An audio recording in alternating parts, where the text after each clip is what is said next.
ben il dit, ils sont en préparation, ils vont tous à Saint-Marcel.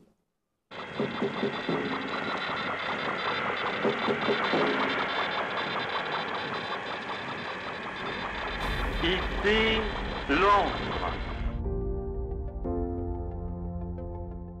Éviter ou rompre le combat, à savoir vous disperser pour vous reformer aussitôt en vue de harceler l'ennemi à bon escient au moment venu.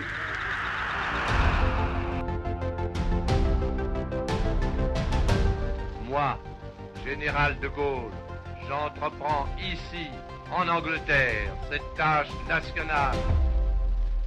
J'invite tous les Français qui veulent rester libres à m'écouter et à me suivre. Vive la France, libre dans l'honneur et dans l'indépendance.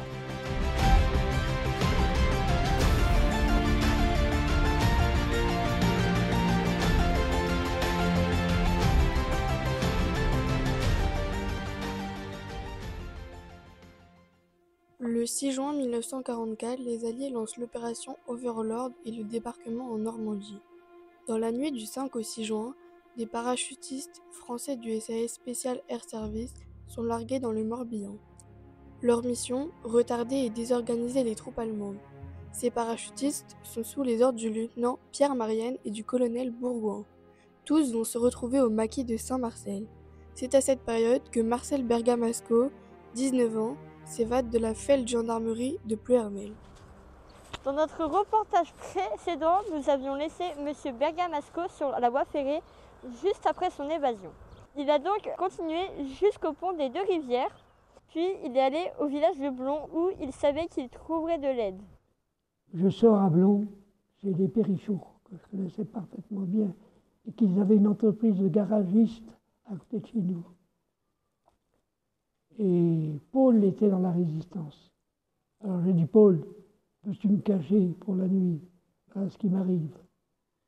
Alors j'ai mangé, j'ai dormi avec les chèvres, et puis le lendemain, il m'a fait traverser le canal avec un bateau, très bonne heure le matin.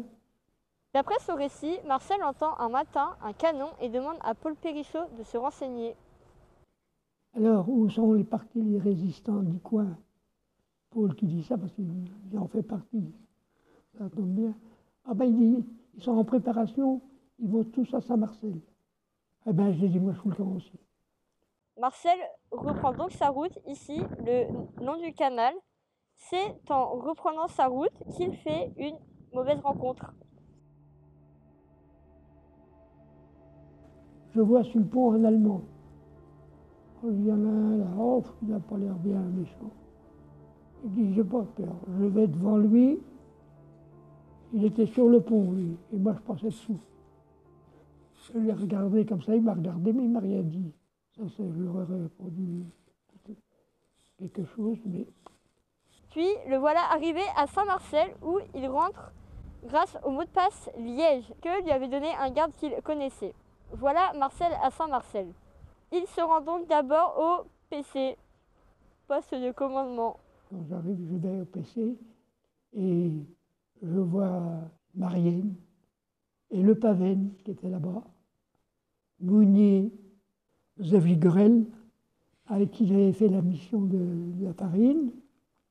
Oh, qui dit, le lendemain matin, il dit, je passe au bureau chez toi pour demander de tes nouvelles. J'apprends que tu avais été arrêté par les Allemands. Ben, j'ai vu. Je me suis sauvé, j'ai dit, j'ai réussi. Ben, ça ne m'étonne pas de toi, il dit. Au maquis, Marcel est chargé du transport du matériel et du bétail pour nourrir les maquisards. Parce qu'à Saint-Marcel, dans le maquis, on avait monté une boucherie et il y avait 3 ou 4 boulangers qui faisaient le pain. 24 heures sur 24. Les parachutages de matériel se multiplient.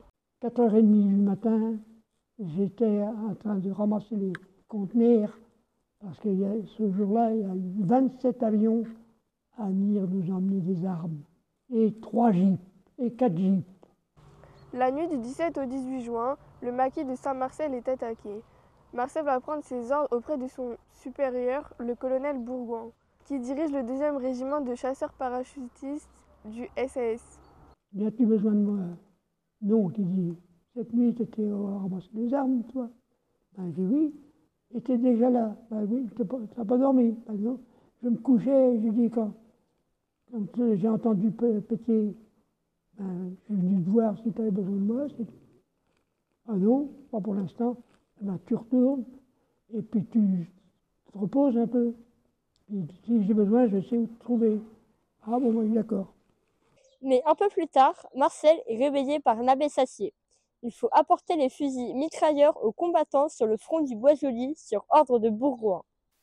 On va au dépôt d'armes, on charge avec le responsable du dépôt des fusils mitrailleurs, plein la camionnette, et je monte aux lignes de front.